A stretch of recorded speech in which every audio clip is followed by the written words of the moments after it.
ইয়া মুস্তাফা আহলা ওয়া সাহলা মারহাবা। যার জন্য সৃষ্টি হয়েছে সমগ্র সৃষ্টি জগৎ, যিনি রবের প্রিয়তম, যার অধিকার আজও উম্মতের উপর বহাল, তিনি উম্মতের প্রতি সহানুভূতিশীল সর্বশেষ নবী মুস্তাফা সাল্লাল্লাহু তাআলা আলাইহি ওয়াসাল্লামের অধিকার শুধু ভালোবাসার নাম নয়, এটি হলো হুজুর সাল্লাল্লাহু তাআলা আলাইহি ওয়াসাল্লামের পূর্ণাঙ্গ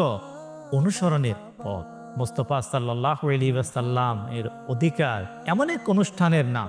যা আমাদেরকে শিখিয়ে দিবে উম্মতের প্রতি প্রিয় নবী সাল্লাল্লাহু তাআলা আলাইহি ওয়াসাল্লামের কি কি অধিকার, তার প্রতি ভালোবাসার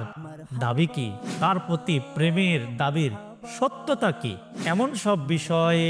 জানতে দেখুন অনুষ্ঠান প্রিয় নবী সাল্লাল্লাহু তাআলা আলাইহি ওয়াসাল্লামের অধিকার, প্রথম থেকে 12 রবিউল আউয়াল প্রতিদিন বিকাল 4টায় শুধুমাত্র মাদানী চ্যানেল বাংলায়।